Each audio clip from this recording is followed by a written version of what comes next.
Me ignoraba tanto por sus videojuegos que busqué atención en otro, y ahora que lo sabe, ¿su solución es echarme a la calle? En lugar de apoyarme, me castiga.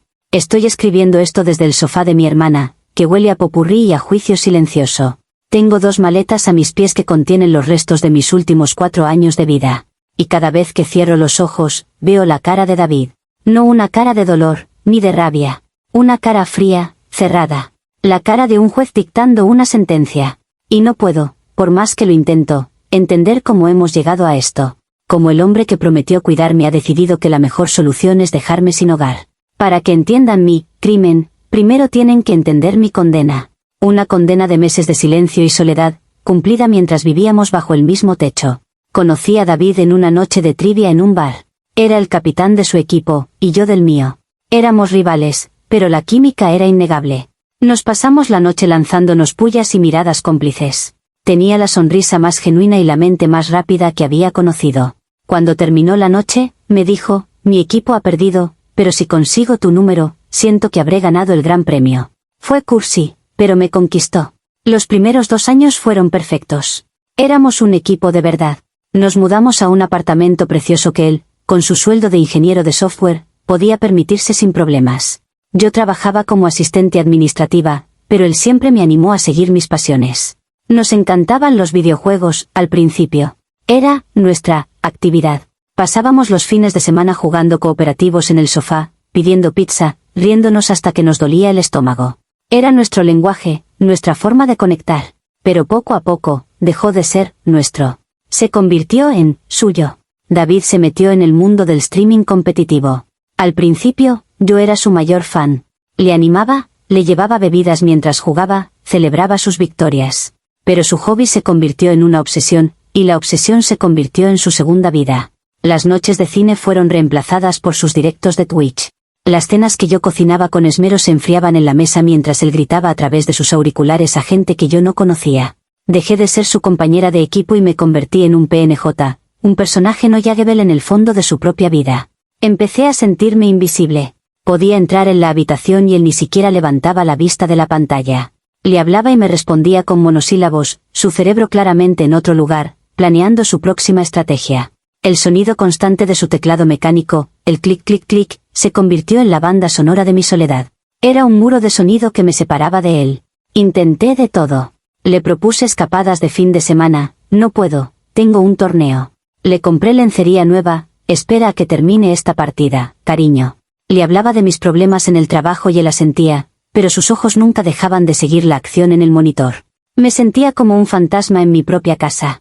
El hombre del que me había enamorado había sido reemplazado por un avatar digital. Y la soledad era tan profunda, tan aplastante, que empecé a sentirme desesperada por cualquier tipo de conexión humana, por cualquier prueba de que todavía existía. Ser un fantasma en tu propia casa te obliga a buscar pruebas de tu existencia en otro lugar. Mi prueba apareció en la forma más cliché posible, un compañero de trabajo. Su nombre es Alex. No es un dios griego, ni un alma torturada. Es simplemente, un hombre normal, atento. Y en mi desierto de indiferencia, un vaso de agua fresca puede parecer un oasis. Todo comenzó de forma inocente. Unas cervezas después del trabajo con un grupo de la oficina. David ni siquiera se dio cuenta de que llegué tarde, estaba en medio de una incursión virtual que duró hasta las 3 de la madrugada. En el bar, mientras todos hablaban de trabajo, Alex se sentó a mi lado y me hizo una pregunta que nadie me había hecho en meses. ¿Cómo estás, de verdad? Algo en su tono, una sinceridad genuina, me desarmó. Y por primera vez en mucho tiempo, hablé. No me quejé amargamente, pero dejé entrever mi soledad, la sensación de estar compitiendo con una pantalla. Y él escuchó. No miró su teléfono, no interrumpió. Solo asintió y dijo, eso suena increíblemente solitario. Siento que estés pasando por eso. Esa simple frase de validación fue como una droga. Las cervezas en grupo se convirtieron en café solo para nosotros dos. Se convirtió en nuestro pequeño ritual. 1 o 2 veces por semana, nos escapábamos durante la hora del almuerzo a una pequeña cafetería a unas calles de la oficina. Era nuestro santuario.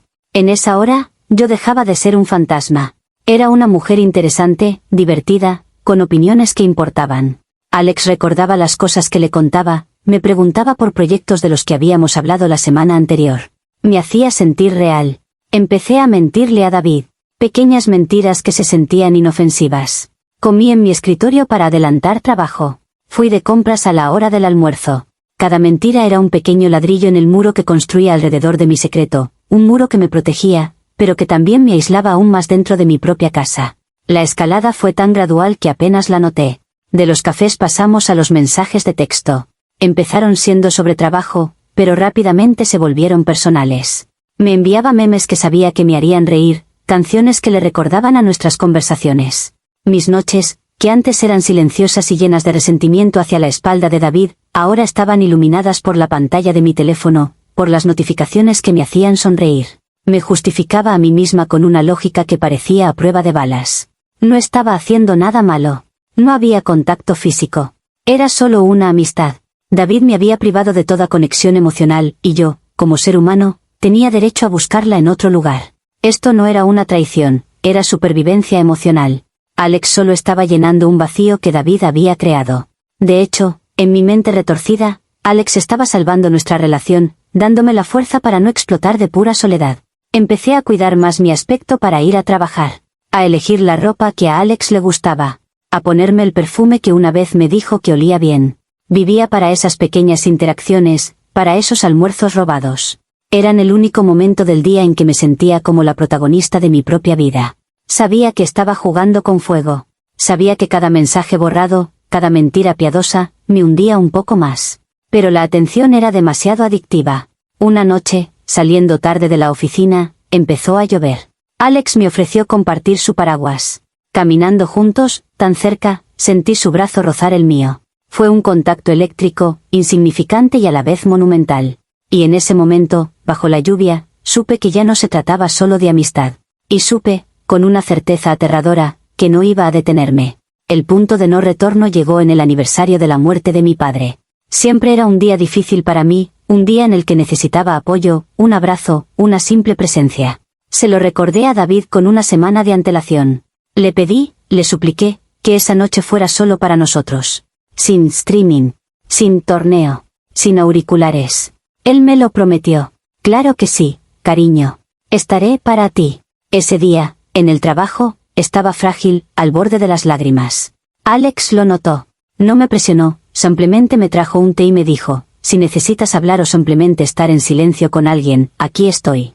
Su amabilidad contrastaba tanto con la ansiedad que sentía por lo que me esperaba en casa que se me hizo un nudo en la garganta. Llegué a casa esa noche, anhelando el abrazo prometido.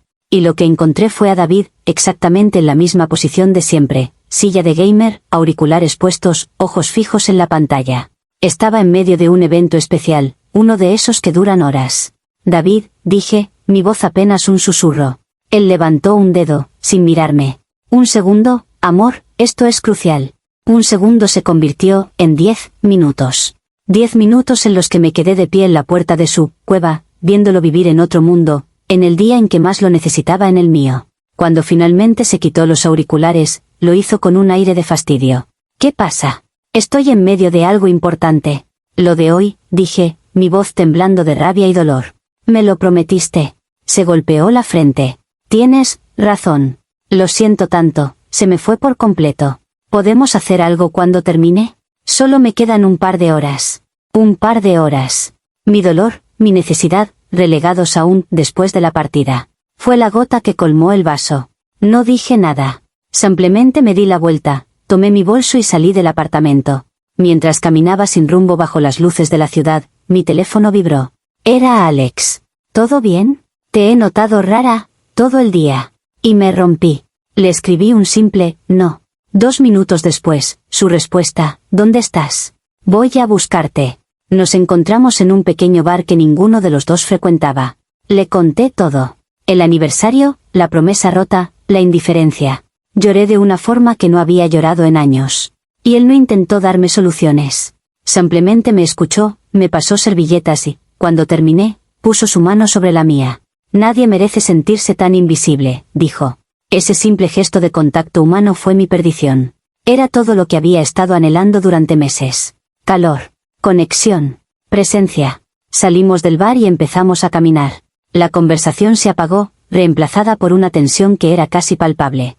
En un momento, bajo un farol, nos detuvimos. Él me miró, y en sus ojos vi todo lo que me faltaba en casa: atención, deseo, empatía. No deberías volver a esa casa esta noche, dijo en voz baja. Y cuando se inclinó para besarme, le devolví el beso con la desesperación de una náufraga. Fue un beso que no tenía nada que ver con la lujuria y todo que ver con el alivio. Era un grito silencioso que decía, existo. Alguien me ve. No soy invisible. Esa noche, no volví a casa. A la mañana siguiente, la culpa intentó abrirse paso, pero mi cerebro la aplastó con una muralla de justificaciones. Esto no fue mi culpa. David me empujó a esto. Meses, años de negligencia emocional. Él había roto sus promesas mucho antes de que yo rompiera la mía. Mi infidelidad no fue un acto de traición, fue un acto de desesperación. Un intento de sentir algo, cualquier cosa, en el vacío que él había creado. Fue su culpa, me repetía a mí misma como un mantra.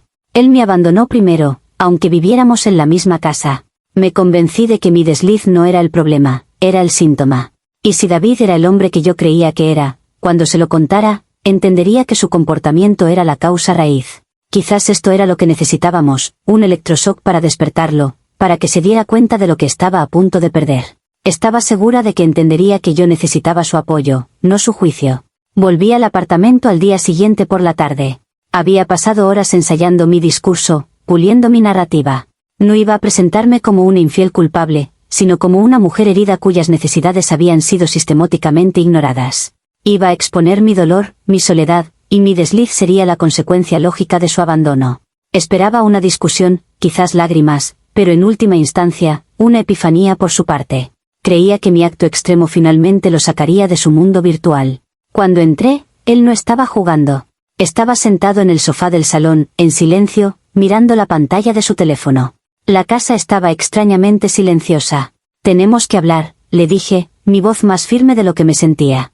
Él levantó la vista, y su rostro no mostraba sorpresa, ni ira. Mostraba, nada. Una calma inquietante. Lo sé, dijo. No viniste a casa anoche. No, no lo hice, respondí, tomando asiento frente a él. Y necesito que entiendas por qué. Y entonces, se lo conté. Le hablé del aniversario, de cómo me había sentido, de los meses de invisibilidad, de la promesa rota.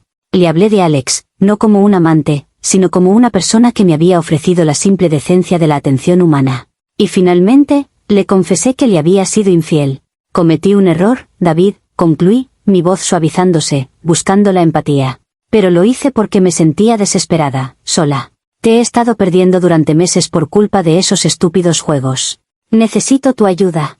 Necesito que luches por nosotros, que volvamos a conectar. Necesito tu apoyo, no ahora mismo, más que nunca. Me quedé en silencio, esperando su reacción, esperando que el shock diera paso a la comprensión, al arrepentimiento por su propia negligencia. Pero él simplemente asintió, como si estuviera escuchando un informe de mercado. Gracias por tu honestidad, dijo, su tono tan plano como un encefalograma. Gracias por mi honestidad, repetí, incrédula. ¿Eso es todo lo que vas a decir? No, dijo. Se levantó y caminó hacia la ventana. Tengo algo más que decir. Se acabó, Ana. Quiero que te vayas. Las palabras me golpearon como si me hubiera tirado un jarro de agua helada. ¿Qué? ¿Que me vaya? No puedes estar hablando en serio. Después de todo lo que te he dicho, ¿no has oído nada? El problema no soy yo, David, es tu adicción. Él se giró lentamente y me miró. Y por primera vez, vi una emoción en sus ojos. No era dolor. Era un desprecio frío y afilado.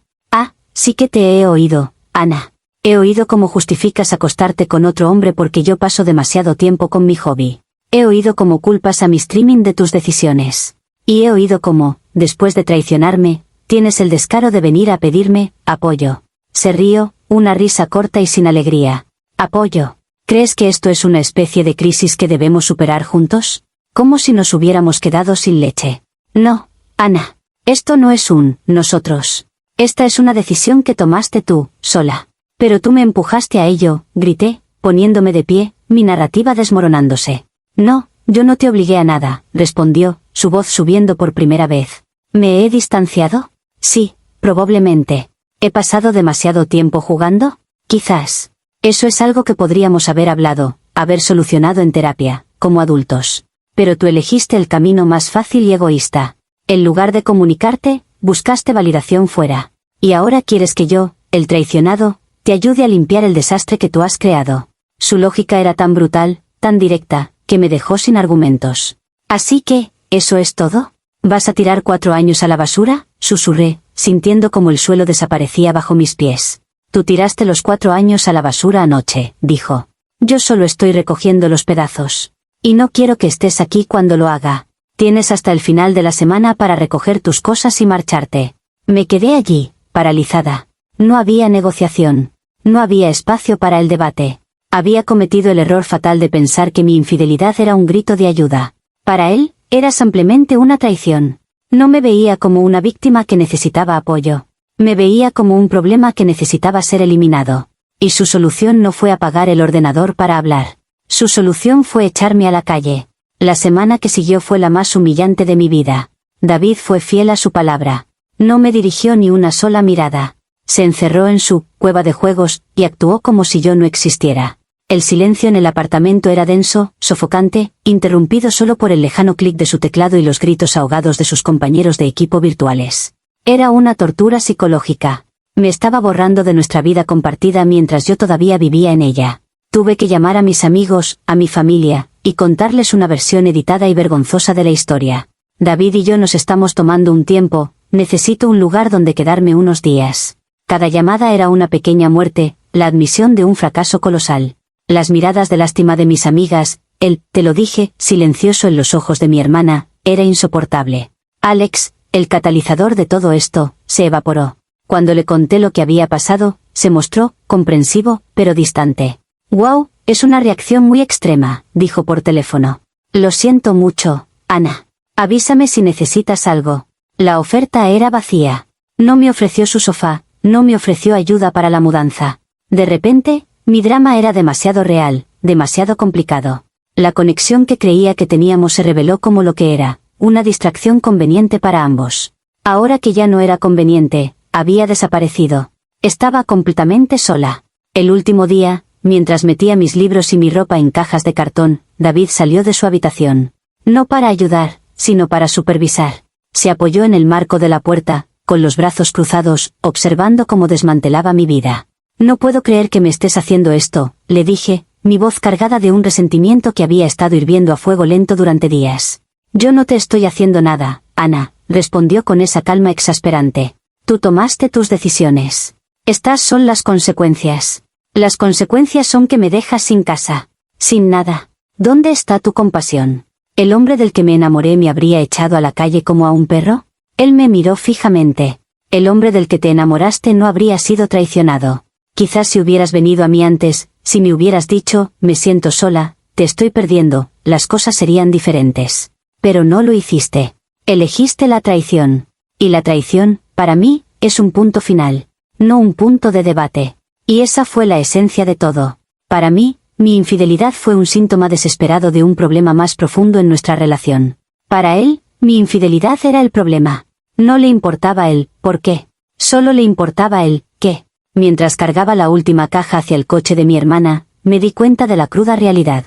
La gente de nuestro alrededor, sus amigos y hasta algunos de los míos, verían la historia de la misma manera que él. La narrativa simple siempre gana. Ella lo engañó, él la echó. Nadie querría escuchar los matices, los meses de negligencia, la soledad aplastante. Mi contexto sería descartado como una simple excusa. Me he convertido en la villana de una historia en la que me sentía la víctima. Y mientras estoy aquí, en este sofá ajeno, rodeada de mis pocas pertenencias, no puedo evitar sentir una indignación ardiente. Cometí un error terrible. Pero fue un grito de ayuda. Y en lugar de escuchar el grito, en lugar de ayudar a la persona que se ahogaba, él simplemente decidió cortar la cuerda y dejarme caer. No actuó como una pareja herida que necesita sanar. Actuó como un juez que dicta una sentencia. Y yo no creo que mereciera un castigo. Merecía apoyo. Y su incapacidad para dármelo es, para mí, una prueba de que, al final, yo tenía razón. Él ya no estaba allí para mí. Actualización 1. Han pasado 8 meses desde que David me echó. 8 meses viviendo una vida que no reconozco. Finalmente, después de meses de saltar de sofá en sofá, conseguí mi propio apartamento. Es pequeño, ruidoso y está a años luz del lugar que solía llamar hogar. Cada vez que pago el alquiler, es un recordatorio amargo de la estabilidad que perdí. La gente me pregunta si he superado lo de David.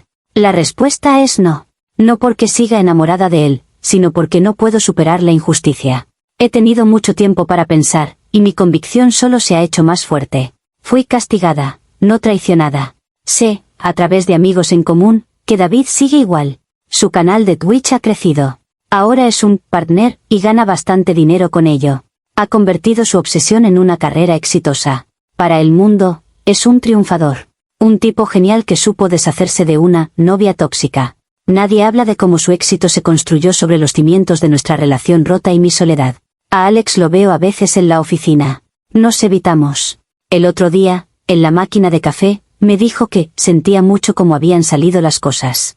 La frase era tan vacía, tan inútil. Él fue un actor secundario en mi drama, y ahora sigue con su vida como si nada, mientras yo sigo recogiendo los pedazos. He intentado explicarle a mi terapeuta que mi problema no es la infidelidad en sí, sino la reacción de David. Él tenía derecho a sus sentimientos, Ana, me dice ella. Pero yo no creo que esto fuera por sentimientos. Fue una decisión fría, lógica y punitiva. Me trató como a un personaje de sus videojuegos que se había vuelto defectuoso. En lugar de intentar arreglar el bug, simplemente borró el personaje y reinició la partida. Esta experiencia me ha dejado una cicatriz profunda. Me ha enseñado que cuando un hombre se siente herido, su primer instinto no es entender, ni sanar, ni luchar. Es castigar. Es reafirmar su poder. David no me dejó porque le rompí el corazón, me dejó porque herí su orgullo. Y para proteger ese orgullo, prefirió amputar una parte de su vida yo antes que admitir que él también tenía parte de la culpa. Así que no lo he superado. Porque para superar algo, tienes que sentir que hubo un cierre justo. Y aquí no lo hubo. Hubo un crimen, mi soledad, su negligencia, un grito de ayuda a mi error y una sentencia desproporcionada a mi exilio. Y mientras él sigue acumulando victorias en su mundo virtual, yo sigo aquí, en el mundo real, intentando reconstruir una vida a partir de una derrota que nunca sentí que merecía.